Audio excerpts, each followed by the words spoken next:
കൊച്ചിയിൽ നിന്ന് വിശദ വിവരങ്ങൾ നൽകാൻ പി.ടി. മുഹമ്മദ് ജസീം ചേരുന്നുണ്ട്. ജസീം, ഇന്നലെ രാത്രിയൊക്കെ മഴ നേരിയ തോതിൽ മാറി നിൽക്കുന്നുണ്ട്. കൊച്ചിയിലെ വെള്ളക്കെട്ട് സംബന്ധിച്ച് എന്താണ് പുതിയ അപ്ഡേഷൻ? അതുല്യ, കൊച്ചിയിൽ ഇപ്പോൾ ഈ ഒരു മഴ ശമിച്ചിട്ടുണ്ട്. പക്ഷേ ഏതാനും നിമിഷങ്ങൾക്കകം പെയ്യുമെന്നുള്ള ഒരു മുന്നറിയിപ്പുമായി മേഘങ്ങൾ കനത്ത തോതിൽ തന്നെ ഉണ്ട് എന്നുള്ളതാണ് ഇപ്പോൾ ഈ രാവിലത്തെ ഒരു അവസ്ഥ. അതായത് കൊച്ചിയിൽ ഇന്നലെ വൈകിട്ടോടെ പെയ്ത മഴ അത് അതിശക്തമായി പെയ്ത മഴയായിരുന്നു. അതുകൊണ്ട് തന്നെ കൊച്ചിയിലെ ഈ താഴ്ന്ന പ്രദേശങ്ങൾ പലതും വെള്ളത്തിനടിയിലാകുന്ന ഒരു സാഹചര്യമുണ്ടായി. ഈ കളമശ്ശേരി ഭാഗങ്ങളിലാണ്, പ്രത്യേകിച്ചും ആ ഭാഗങ്ങളിലാണ് വലിയ വെള്ളക്കെട്ട് രൂപപ്പെട്ടത്. അതുപോലെ ഇടപ്പള്ളി പോലെയുള്ള കലൂര് KSRTC ബസ് സ്റ്റാൻഡ് ഉൾപ്പെടെയുള്ള പനമ്പിള്ളി നഗർ പോലെയുള്ള ഭാഗങ്ങളിലെല്ലാം വെള്ളക്കെട്ടുണ്ടായിരുന്നു. പക്ഷേ കളമശ്ശേരിയിൽ ഈ മൂലേപ്പാടത്ത് 50ഓളം വീടുകളിൽ വെള്ളം കയറി. അതുപോലെ തൃക്കാക്കര ഭാഗങ്ങളിലുള്ള പൈപ്പ് ലൈൻ റോഡിലുള്ള വീടുകളിലും നേരത്തെ നമ്മൾ കഴിഞ്ഞ ദിവസങ്ങളിൽ വാർത്തയുണ്ടായിരുന്നു. പ്രൊഫസർ ലീലാവതി ടീച്ചറുടെ വീട്ടിൽ വെള്ളം കയറി, അവിടെ അവരുടെ പുസ്തകങ്ങളൊക്കെ നശിച്ച ഒരു കാര്യം. ആ ഭാഗങ്ങളിൽ ഇന്നലെയും വെള്ളം കയറിയിട്ടുണ്ട്. ഇന്നലെ രാത്രിയൊക്കെ അവിടെ വെള്ളം ഇറങ്ങാതെ പല റോഡുകളിൽ നിൽക്കുകയാണ്. ആ തരത്തിൽ കൊച്ചിയിലെ ഒരു സാഹചര്യം. പക്ഷേ ഇനിയും മഴ പെയ്യുകയാണെങ്കിൽ അവിടെ വെള്ളം കയറിയാൽ പല വീടുകളിൽ നിന്നും ആളുകൾക്ക് ഒഴിഞ്ഞു പോകേണ്ട ഒരു സ്ഥിതി ഉണ്ടാവും. ഇന്നലെ അവർ വൈകിട്ട് 3 മണിയോടെ അതിൻ്റെ തലേ ദിവസം പെയ്ത മഴയിൽ നിന്ന് അവർ ഈ ഒരു വീടുകളെല്ലാം വൃത്തിയാക്കി വീട്ടിലേക്ക് പ്രവേശിക്കുന്ന സമയത്താണ് വീണ്ടും മഴ പെയ്തത്.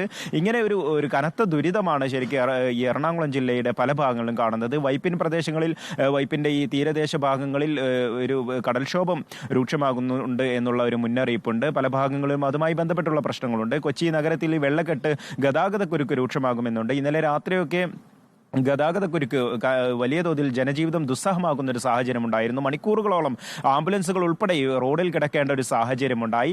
ഈ രീതിയിൽ കൊച്ചിയിലെ വെള്ളക്കെട്ട് ജനജീവിതത്തെ പൂർണ്ണമായും സ്തംഭിപ്പിക്കുന്ന ഒരു കാഴ്ചയാണുള്ളത്. പലയിടത്തും മോടകൾ നിറഞ്ഞു കവിഞ്ഞു പോകുന്നതും അത് ആരോഗ്യ പ്രശ്നങ്ങൾ ഉണ്ടാക്കുന്ന ഒരു സാഹചര്യമുണ്ട്.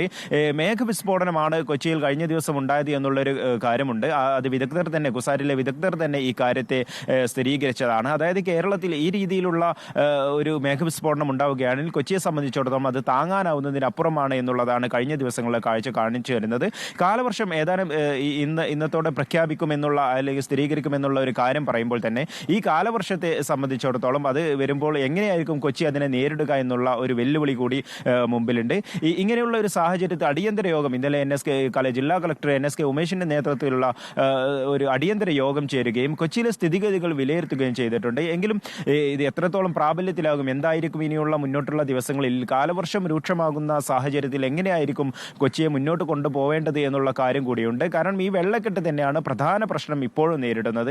എല്ലാ ഭാഗങ്ങളിലും ഈ വെള്ളക്കെട്ടുണ്ട്. കളമശ്ശേരി ഭാഗങ്ങളിൽ പ്രത്യേകിച്ചുമുണ്ട്. വീടുകളിലേക്ക് വെള്ളം കയറുന്നതിനനുസരിച്ച് ആ ഭാഗങ്ങളിൽ പലയിടത്തും ദുരിതാശ്വാസ ക്യാമ്പുകളിലേക്ക് ആളുകളെ മാറ്റിപ്പാർപ്പിക്കുന്നുണ്ട്. പലരും ഇപ്പോൾ ഇന്നലെ ഈ പൈപ്പ് ലൈൻ റോഡുകളിലുള്ള ഈ കാക്കനാട് ഭാഗങ്ങളിലുള്ള പല ഭാഗങ്ങളിലും മാർക്കറ്റുകൾ ഉൾപ്പെടെ വെള്ളത്തിനാകുന്ന ഒരു സാഹചര്യമുണ്ട്. ഈ കച്ചവടം നടക്കുന്ന സാഹചര്യങ്ങളൊക്കെ അവർക്ക് കഴിഞ്ഞ ദിവസങ്ങളൊക്കെ വലിയ നഷ്ടം വന്നിട്ടുണ്ട്.